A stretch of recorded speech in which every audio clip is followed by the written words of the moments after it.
السلام علیکم ورحمۃ اللہ۔ قضائے عمری کی نمازوں کا طریقہ، قضائے عمری کی نمازیں کس طرح ادا کریں گے اور اس کی نیت کیسے کریں گے؟ قضائے عمری کی نمازوں کا طریقہ جاننے سے پہلے یہ سمجھیں کہ نماز ایک ایسی عبادت ہے جو کہ کسی بھی حال میں معاف نہیں۔ جو آدمی نماز قضا کرتا ہے اس حوالے سے تین باتیں ہیں۔ پہلی بات یہ کہ جو آدمی نماز قضا کرتا ہے اس کو گناہ ملے گا وقت پر نماز نہ پڑھنے کی وجہ سے، پہلا گناہ۔ اور دوسرا گناہ کہ اس نے نماز نہیں پڑھی، اس نے نماز قضا کر دی۔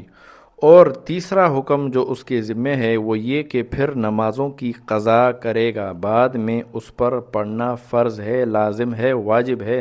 ہر حال میں نماز کی قضا کرے گا، نماز کی معافی کسی بھی صورت میں کسی بھی حال میں نہیں ہے۔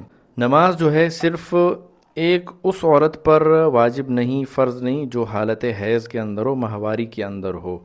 اس عورت پر نماز فرض واجب نہیں ہے جو حائضہ ہو، حالت حیض کے اندر ہو، اس پر نماز واجب نہیں ہے، فرض نہیں ہے۔ ہاں، جب وہ ماہواری سے پاک ہو جائے گی اس کے بعد بھی نمازوں کی قضا اس پر لازم نہیں، البتہ روزوں کی قضا اس پر واجب ہوگی، روزوں کی قضا کرے گی۔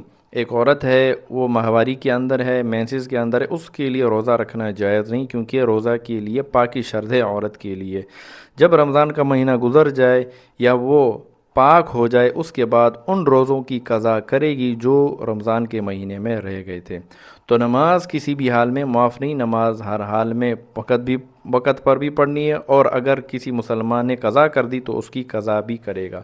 تو اب ہم سیکھتے ہیں قضائے عمری کی نمازوں کا طریقہ، نیت کیسے کریں گے۔ دیکھیں، اگر کسی مسلمان نے کئی نمازیں چھوڑ دی ہیں اپنی کوتاہی کی وجہ سے، غلطی کی وجہ سے، مثلاً 2 سال یا 3 سال اس نے مسلسل نمازیں نہیں پڑھی، کوئی بھی نماز اس نے نہیں پڑھی، اب وہ اس کو پشیمانی ہوئی، ندامت ہوئی اس کو، اب وہ نمازیں قضا کرنا چاہتا ہے، تو اس کی نیت ایسے کرے گا، جب بھی وہ نماز کی نیت کرے قضا کی نیت سے، تو اس طرح نیت کرے گا کہ میں نیت کرتا ہوں اس فجر نماز کی جو سب سے پہلے نمبر پر ہے۔ فجر کی نماز جب قضا کرے تو دل ہی دل میں یہ نیت کرے کہ میں اس نماز کی قضا کر رہا ہوں جو سب سے پہلے نمبر پر ہے۔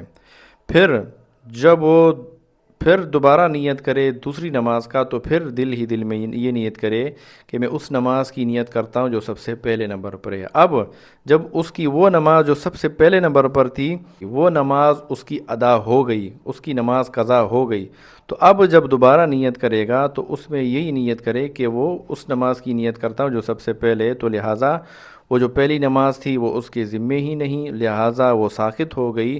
تو اب ہر مرتبہ جب فجر کی نماز کی نیت کرے گا تو یہ کہے گا کہ میں اس نماز کی نیت کرتا ہوں جو سب سے اول نمبر پر ہے، پہلے نمبر پر ہے۔